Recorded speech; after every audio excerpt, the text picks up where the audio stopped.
Não existe nada melhor do que ser amigo de Deus,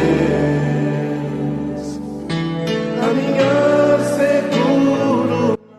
A vida após pandemia, esse é o tema do nosso mês. E a cada domingo nós veremos como ficará a nossa vida, ou melhor, como nós podemos sonhar e projetar aí as várias áreas da nossa vida pós-pandemia. Porque acreditamos que nada é por acaso, acreditamos que Deus está no controle de todas as coisas, acreditamos que todas as coisas cooperam para o bem daqueles que amam a Deus e, portanto, esse momento é um momento difícil que estamos passando, um momento complicado para a nossa vida, para a vida da sociedade, para a vida da igreja, para a vida da humanidade, mas também um momento oportuno de transformação na nossa vida.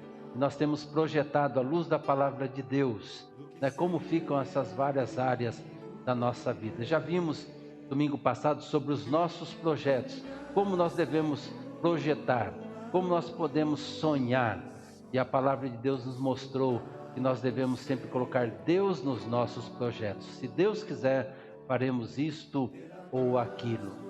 Hoje nós falaremos sobre os nossos relacionamentos. Os nossos relacionamentos. Eu queria começar fazendo uma pergunta: qual o valor da amizade? Qual o valor da amizade? Eu queria contar para vocês uma história. Numa aldeia vietnamita, um orfanato que era dirigido por um grupo de missionárias, ele foi atingido por um bombardeio. Várias crianças morreram ali. As demais ficaram muito feridas, e entre elas uma menina de 8 anos de idade. Ela ficou num estado muito grave. E ela necessitava então de sangue urgentemente. Com um teste rápido, descobriram qual é o tipo sanguíneo dela, mas infelizmente ninguém na equipe médica tinha o sangue compatível para fazer aquela doação. Chamaram então os moradores da aldeia e, com a ajuda de um intérprete, lhe explicaram a situação.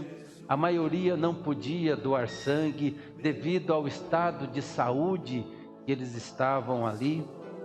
E após testar o tipo sanguíneo daqueles poucos que tinham condições ou candidatos que colocaram ali, e constataram que somente um menino tinha o tipo sanguíneo compatível. E aí então conversaram com ele, ele aceitou. O deitaram numa cama ao lado da menina, espetaram nele ali, colocaram a agulha na sua veia, e ele ficou quietinho ali, mansinho, só olhando, vendo aquela situação ali, e com o olhar fixo no teto, enquanto o seu sangue ia saindo, sendo coletado para ajudar aquela menina. E passado alguns momentos, ele deixa escapar um soluço, e ele tapa o rosto com a mão. E aí o médico pediu para a intérprete perguntar se ele estava sentindo alguma dor, algum incômodo, com a agulha, com aquilo que estava acontecendo ali. E ele disse que não. Mas não demorou muito, ele soluçou de novo e as lágrimas começaram a rolar no seu rosto. O médico ficou então preocupado e pediu para a intérprete lhe perguntar o que é que estava acontecendo. E a enfermeira conversou suavemente com o menino e disse então ao médico o porquê que ele estava chorando. E ela disse que ele pensou que ele ia morrer. Ele não tinha entendido direito sobre essa doação de sangue e entendeu que precisaria dar todo o sangue para a menina.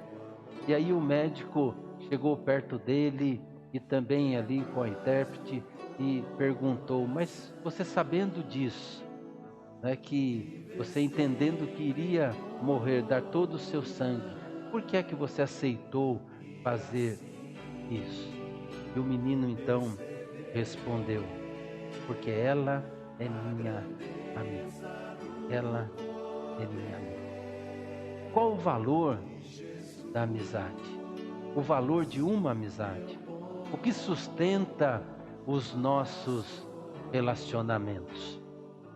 Nós vivemos numa sociedade que Zygmunt Bauman, que é um sociólogo polonês, já falecido, e denominou como sociedade líquida, onde os relacionamentos são marcados pela superficialidade.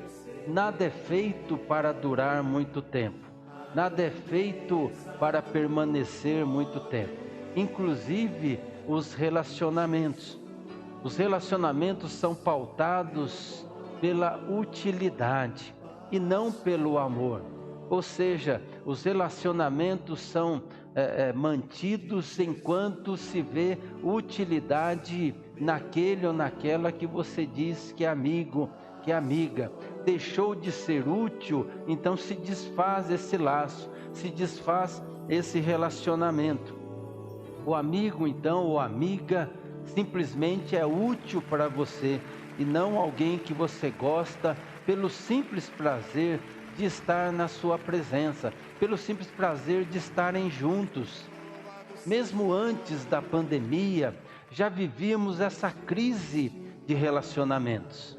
Claro que se agrava mais agora, porque parece que se criou até uma crise de desconfiança. Passamos a desconfiar de todos e todas.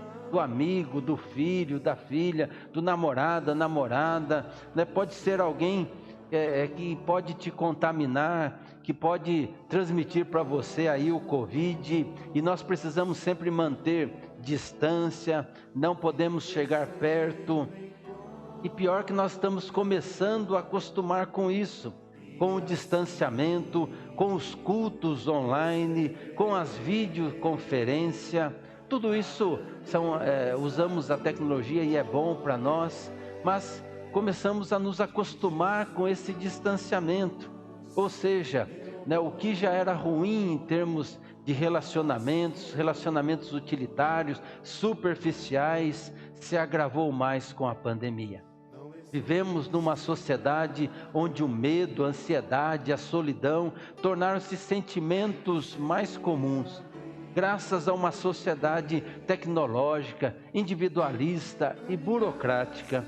Isso porque nós substituímos aí a intimidade pela tecnologia, acreditamos mais na burocracia do que nas pessoas e vamos nos tornando mais individualistas e menos afetivos ou amorosos.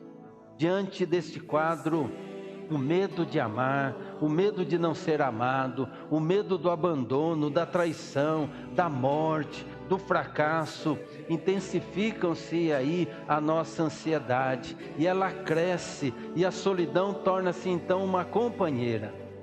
E para suprir a nossa humanidade, na busca por afeto, na busca por intimidade, esta mesma sociedade impõe sobre nós o medo.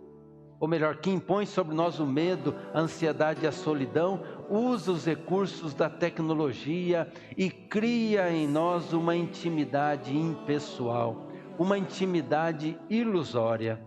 Não é à toa que as redes sociais fazem tanto sucesso, já fazia antes e agora então faz muito mais. E o pior é que nós acreditamos que somos amados, amadas, por causa da quantidade de amigos e amigas que temos ali, de seguidores e seguidoras no Facebook. Né? Achamos que temos afeto, que temos amor, ou que somos amados pela quantidade de likes que recebemos nas nossas postagens. E em tempos de pandemia, isso ficou pior porque nós passamos mais tempo na internet. Mais tempo ali consultando e vendo as nossas redes sociais. Nós não podemos abolir a tecnologia. Ela está aí e certamente torna a vida bastante simples em muitos aspectos. Mas precisamos resistir à sua intromissão. Precisamos resistir a esse desejo que ela tem de inverter o caminho da intimidade, de tecnologizar a realidade. A vida é mais complexa do que isso, é mais rica em beleza, cheia de mistérios do que nós podemos imaginar. Deus nos criou e nos criou a sua imagem e a sua semelhança. Nós fomos criados por Deus para nos relacionarmos. Fomos criados à sua semelhança para viver em comunhão, para vivermos em sociedade, para vivermos nesse relacionamento de intimidade. Intimidade é o nome que nós damos para esta forma de relacionamento. E muitos confundem intimidade com informalidade ou falta de reverência com facilidade.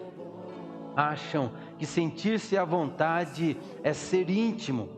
Não se trata disto, pelo contrário, é o caminho reverente que percorremos em direção ao outro, que se abre para um relacionamento pessoal, transparente, verdadeiro, concreto.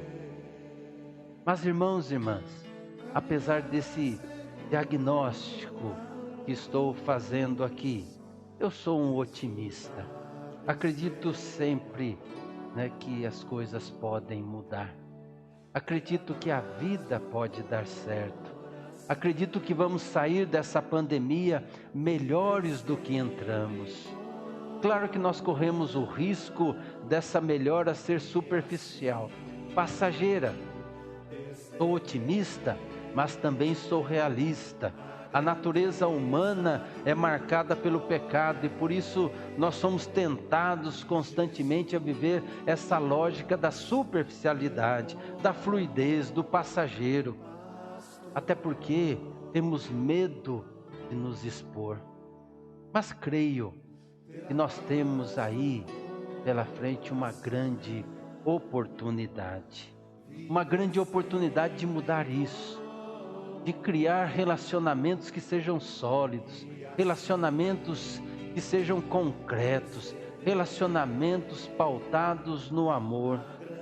E a igreja, ela pode ser aquela que está na vanguarda, aquela que puxa as coisas, que puxa o carro, é aquela que faz com que as coisas comecem a acontecer. Ou seja, esse movimento de mudança deve começar sempre pela igreja, sempre por nós, nos nossos relacionamentos. Como diz aquela música que nós cantamos bastante, uma música antiga, a começar em nós, quebra corações. Ou seja, depende de cada um de nós se abrir para esse relacionamento, se abrir para aquilo que Deus quer fazer, se abrir nessa entrega de um para o outro. Nós podemos influenciar positivamente com a encarnação da palavra de Deus, sendo pregada e vivida em nossos relacionamentos, deixando que a palavra de Deus penetre e transforme as nossas vidas. E assim a gente vai construindo relacionamentos sólidos, relacionamentos concretos, relacionamentos permanentes. Por isso eu quero convidar você a abrir a sua Bíblia e ler lá em 2 Coríntios.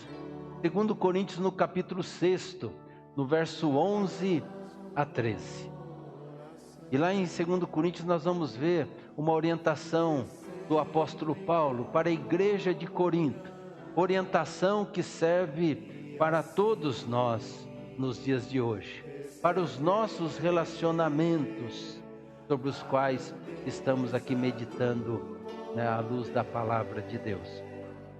E lá em Coríntios, o apóstolo Paulo diz assim: queridos amigos de Corinto, temos falado francamente e temos aberto completamente o nosso coração para vocês. Não temos fechado o nosso coração. Vocês é que têm fechado o coração de vocês para nós. E eu falo com vocês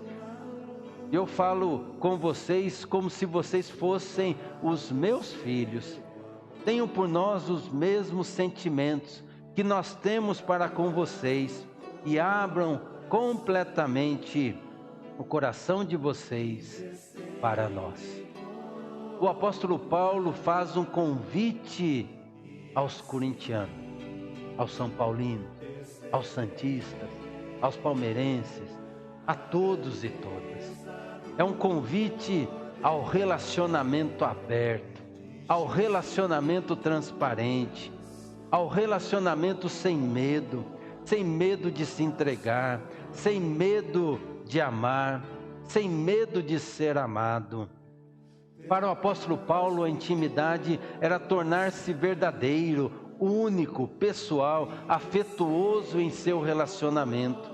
Não havia qualquer coisa a esconder, não havia limites, o coração se alargava, o coração se abria, a boca também falava de tudo aquilo que sentia.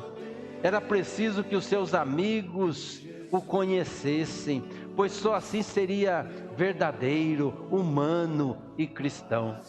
Paulo fala aos crentes de uma igreja que não era fácil, a uma igreja cheia de problemas em seus relacionamentos, uma igreja cheia de crentes com muitos dons espirituais, com muitos talentos, mas uma igreja cheia de disputas, cheias de rivalidades, de competições entre eles. E mais, por causa dos falsos profetas, por causa dos falsos pastores que passavam a questionar a autoridade apostólica de Paulo, eles foram contaminados, ou seja, o povo foi contaminado, e aí então o povo passou a questionar também o apóstolo Paulo, o povo passou também a tratar o apóstolo Paulo de maneira hostil e até cruel. E Paulo suportou muitas coisas ruins, mas não deixou que isso contaminasse o seu coração. Continuou amando aos irmãos e irmãs de Corinto. Ele teve que se defender, sim, teve que falar abertamente sobre o seu ministério, sobre a autoridade que Deus havia colocado sobre ele. E ele faz como que prestando um relatório para a igreja de Corinto, para os irmãos e irmãs. Isso a gente vê em 2 Coríntios, no capítulo 6, do verso 4 ao verso 7. Ali ele descreve tudo o que ele vinha fazendo ali em relação à igreja, em relação aos irmãos e irmãs, mostrando a sua preocupação e o seu cuidado para com a igreja. E em seguida, do verso 8 ao verso 10, ele diz assim: somos elogiados e caluniados, alguns nos insultam, outros falam bem de nós, somos tratados como mentirosos, mas falamos a verdade, somos tratados como desconhecidos, embora sejamos bem conhecidos de todos, somos tratados como se estivéssemos mortos, mas como vocês estão vendo, continuamos vivos. Temos sido castigados, mas não fomos mortos. Às vezes ficamos tristes, outras vezes ficamos alegres. Parecemos pobres, mas enriquecemos muitas pessoas. Parece que não temos nada, mas na verdade possuímos tudo. Paulo colocava-se como um exemplo vivo de dedicação e amor aos irmãos e irmãs da igreja. Sabia que a melhor forma para preservar-se saudável, humano, íntegro, verdadeiro e coerente era viver de forma transparente, solidária, comunitária, de relacionamentos sinceros. O apóstolo Paulo está nos ensinando que a nossa comunhão, os nossos relacionamentos devem ser sempre assim, a despeito dos seus problemas, a despeito das suas dificuldades, a despeito das nossas limitações. Os nossos relacionamentos devem ser abertos, transparentes, sem medo de se expor. É falarmos uns aos outros daquilo que sentimos, daquilo que pensamos, sem medo de ser julgado. Comunhão significa intimidade, intimidade uns com os outros. Quantos irmãos e irmãs sofrem por medo de se abrirem, de abrir o coração, de falarem, de se exporem. Irmãos e irmãs que vivem fechados, trancados, enclausurados em si mesmo. que não conseguem manter relacionamentos sólidos, não porque as pessoas não chegam, mas porque elas estão fechadas, elas não se deixam tocar, não se deixam ser abraçadas. Paulo expõe seus afetos, amplia o seu coração, não oferece resistência, nem impõe limites nesse relacionamento. E é por isso que ele disse: temos falado francamente. Eu tenho falado tudo para vocês. Tenho aberto o meu coração para vocês. Paulo ama sinceramente e declara esse amor, mostrando que em nossos relacionamentos o amor deve ser declarado, não apenas ser algo sentido. O amor não é apenas um substantivo, mas ele é também um verbo, tem a ver com ação, ou seja, o amor é aquilo que o amor faz. É um compromisso firmado com as pessoas em nossos relacionamentos. Mas o apóstolo Paulo, ele vai além em seu desejo de estreitar esses relacionamentos. E ele diz claramente, francamente, que o seu amor não tem limites. Que o seu amor não está restrito, não está fechado, mas o seu amor está aberto e não tem limites. Esse amor para com os irmãos e irmãs da igreja de Corinto. No verso 11 ele diz: temos aberto completamente o nosso coração para vocês. Apesar de tudo que acontecia ali na igreja, o apóstolo Paulo não se fechava, pelo contrário, se abria para esse relacionamento. Isso significa amar uns aos outros como Deus nos ama, de forma incondicional. É abrir o meu coração para um relacionamento íntimo e sincero com os irmãos e irmãs. É me aproximar para amar e ser amado, sem medo de ser rejeitado. Ainda que nesse movimento isso possa acontecer, a possibilidade da rejeição sempre existe quando nós vamos em direção ao outro, amando o outro. Mas isso não me faz ficar fechado, desconfiado, mas que eu possa me abrir e possa mostrar e declarar o meu amor. Na igreja de Corinto, existiam aqueles que consideravam o apóstolo Paulo um enganador, desconhecido. Ele sofria as desonras dos seus opositores, as perseguições, as tristezas, mas optou pela comunhão, optou pelo amor, pela misericórdia, pela amizade. Paulo diz que o seu coração estava aberto, franqueado, estava totalmente ali aberto para receber os irmãos e irmãs. Ele não tinha medo de demonstrar o seu amor, não tinha medo de qualquer rejeição que poderia acontecer. Paulo não só fala, mas também age com esse amor. Ele não somente verbaliza o seu amor, mas alarga também o coração para amar a igreja de Corinto, mostrando que o seu amor não tinha limites. Mas o apóstolo Paulo faz uma crítica à igreja de Corinto, dizendo que eles estavam limitados em seus próprios afetos. Paulo abria o coração, mas ele percebia que os crentes de Corinto estavam fechados, estavam com o coração limitado, ou seja, não amavam como deveriam amar. E no verso 12 e 13 ele diz assim: vocês é que têm fechado o coração de vocês para nós.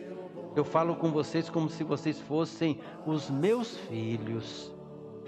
Tenham por nós os mesmos sentimentos que nós temos para com vocês e abram completamente o coração de vocês para nós. Eram pessoas limitadas afetivamente, assim como muitas pessoas em nossos dias, pessoas que se fecham para qualquer relacionamento, que têm medo de amar, que têm medo de serem amadas. Por isso, irmãos e irmãs, não façamos desta maneira. Não vivamos como viviam os crentes lá da igreja de Corinto, que não compreendiam que só podem amar a Deus se nós também estivermos dispostos a amar uns aos outros. O apóstolo João diz isso: quem não ama seu irmão que vê, como pode amar a Deus que não vê? Muitos vivem na ilusão de que estão em comunhão com Deus, porque aparentemente tudo vai bem na sua vida, tudo corre bem na sua vida, mas na verdade não estão, porque para ter comunhão com Deus é necessário alargar o coração, é necessário ter comunhão com os irmãos e irmãs, é preciso abrir o coração para os relacionamentos, pois Deus é amor.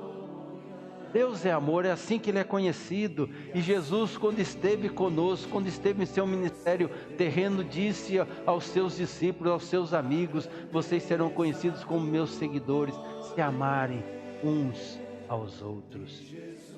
Não podemos fechar o nosso coração. Muitos não provam da graça, porque encontram-se limitados nos seus próprios afetos. A indiferença, o individualismo, a falta de comunhão, as mágoas, é um pecado oculto para alguns. Para outros não, até porque não manifestam muitas vezes o amor, mas manifestam as suas mágoas. Tudo isso precisa ser confessado, precisa ser tratado por Deus e abandonado. Temos que fazer como Paulo, que buscava intimidade, precisava falar e ouvir, dar e receber, abrir o coração e encontrar corações abertos.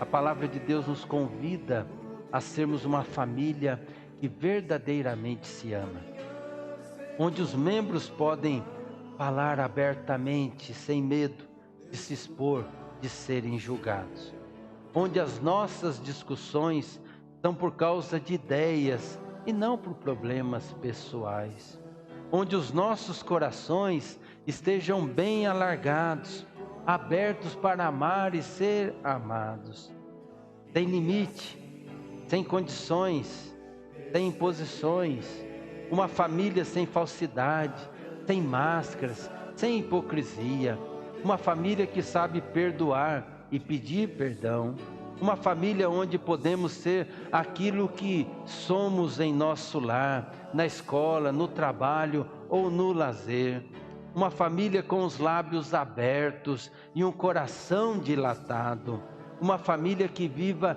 em união pela graça de Deus e para a glória de Deus, pois é na amizade, com todas as suas limitações, que nós podemos experimentar o amor incondicional e ilimitado de Deus. Ou seja, é no relacionamento que nós podemos experimentar amar e ser amado desta forma, porque não impõe condições, mas aceita o amigo, a amiga do jeito que ela é. Nós somos aceitos do jeito que nós somos. É nela, na amizade, nos relacionamentos, que nós aprendemos a dar e receber, a amar e ser amado, a perdoar e compreender. Aprendemos a cuidar, consolar, confrontar e compartilhar alegrias e tristeza. Precisamos de Deus para aprender a amar os nossos amigos e amigas, e precisamos dos amigos e amigas para seguir amando a Deus. Nós somos criados e chamados para esta amizade. A comunhão faz parte da vocação primeira do cristão. Jesus, no sermão de despedida, disse que não chamaria mais os seus discípulos de servos, mas de amigos. A razão muito simples: não haveria mais segredos entre eles. Tudo quanto ele, Jesus e o Pai compartilhavam, agora os seus amigos também compartilhariam. E Jesus nos chama para esta amizade. Não há convite mais pessoal, amoroso, eterno e íntimo que este. Assim como não há nada mais transformador, mas verdadeiramente humano e mais revolucionário. Será que a resistência de muitos à oração, a uma vida de oração, não é porque tem resistido a esta amizade, a esse chamado de Deus para um relacionamento íntimo e pessoal? Mas isso fica para o próximo sermão. Que Deus nos abençoe e faça da nossa igreja sempre uma igreja da amizade. Nós somos conhecidos, reconhecidos pelos nossos relacionamentos. Muitos que chegam à nossa comunidade exaltam essa qualidade do acolhimento, do aconchego. Que Deus faça isso crescer cada dia mais em nós. Que esse distanciamento que estamos experimentando por conta dessa pandemia não venha a tirar de nós essa coisa gostosa da comunhão, da amizade, do amor.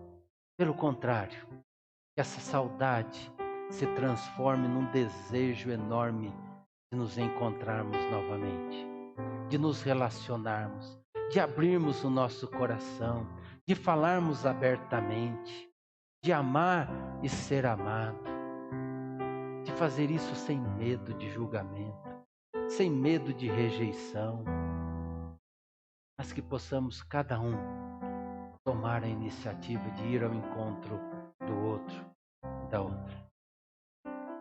Esses tempos de pandemia é um tempo de aprendizado sobre aquilo que é essencial e aquilo que não é. Irmãos e irmãs, a vida é essencial. Irmãos e irmãs, os relacionamentos, a amizade, a comunhão é essencial.